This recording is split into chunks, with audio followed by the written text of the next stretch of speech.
Welcome back or welcome to the channel. Watch the video until the end, leave a like, and subscribe to the channel to support us. Don't hold your breath. We are very close to reaching a milestone in human history. Some scientists argue that the next 2 centuries will be decisive for us.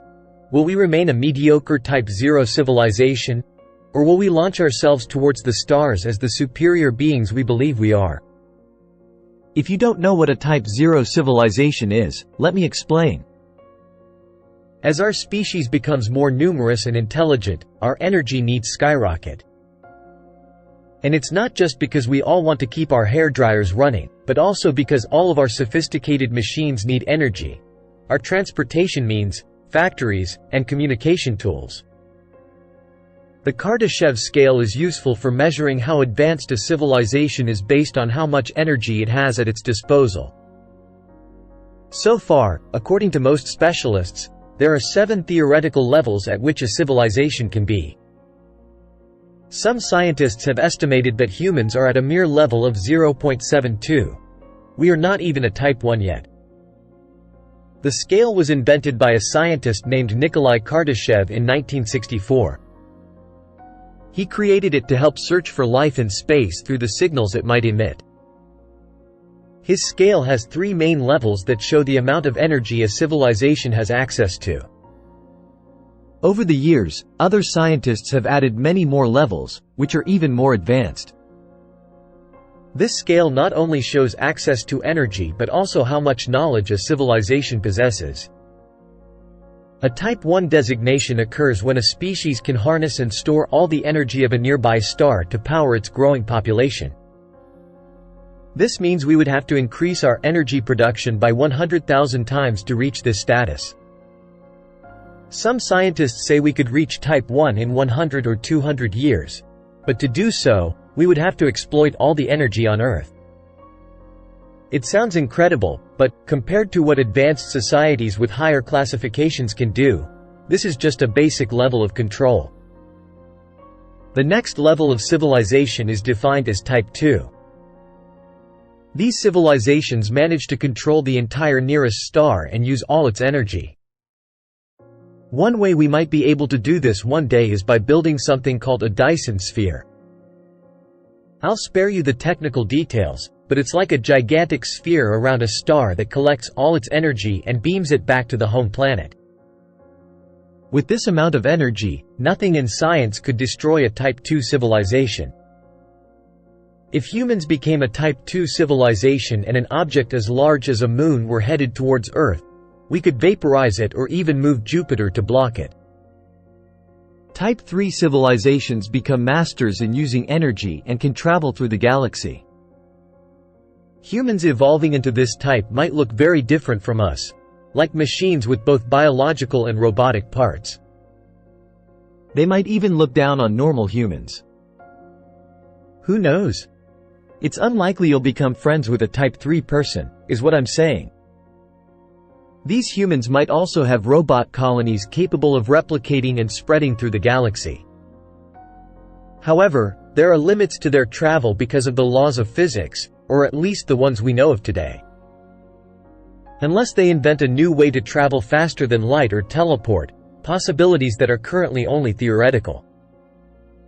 Nikolai Kardashev believed that a Type 4 civilization could not exist, which is why he did not go beyond a Type 3 in his original scale. He thought that Type 3 was the limit any species could achieve. Some people agree with him, but others think there could be even higher levels of civilization. Type 4 and higher civilizations have been theorized by other scientists. A Type 4, for example, would be able to harness all the energy of the universe and even live inside black holes. This type of technology would need to use laws of physics we still don't understand and might not even have the resources to discover at this time. Type 5 is even more astonishing. This would be a level where beings have the power to control the universe itself. We're talking about a world with multiple and parallel universes. Humans are far from reaching this level, but if we take care of our planet and each other, who's to say it couldn't be possible one day? This type of civilization would have the ability to travel to different universes or even create one, having control over reality, and the population would be so great that it would be, at least in theory, indestructible. A Type 6 civilization is even more powerful.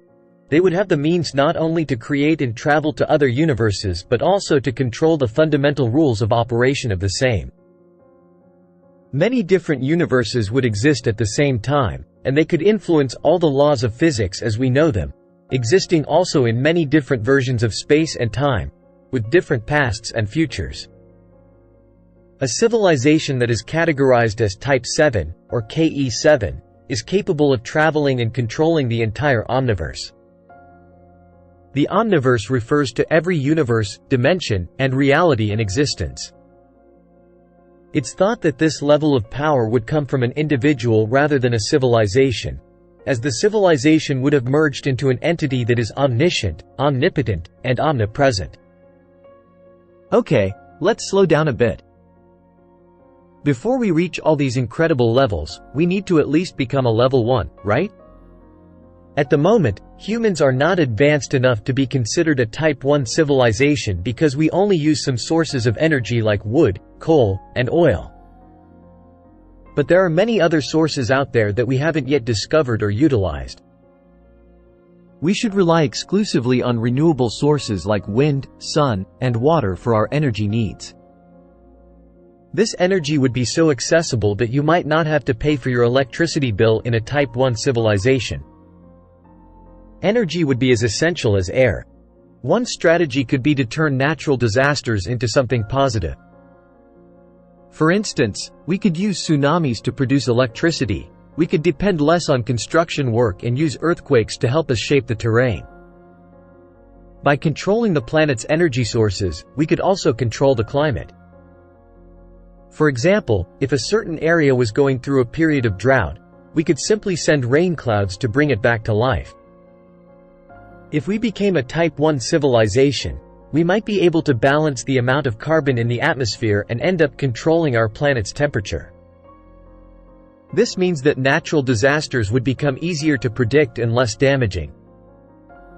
Moreover, we might even be able to live in places we never considered possible, like underwater, on top of cold mountains, or in the desert. So, how close are we to this level advancement?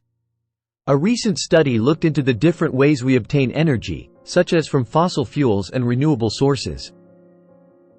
The issue is that every way of obtaining energy has its limitations. For some, we have limited materials; for others, at least for the moment, the costs are too high.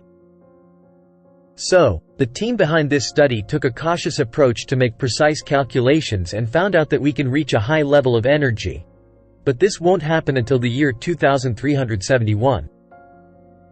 This study shows only one of the ways we can become an advanced civilization, but it's also possible we'll get there in a completely different way. Moreover, let's not forget that the first rule to becoming an advanced technology is, don't go extinct. I know, it sounds a bit obvious, but in our quest to exploit all the energy this planet has to offer, we must also protect it to the best of our abilities. Until we're capable of traveling to the edges of the universe, Earth is still the only place we call home. Let us know what you think in the comments and remember to subscribe to the channel.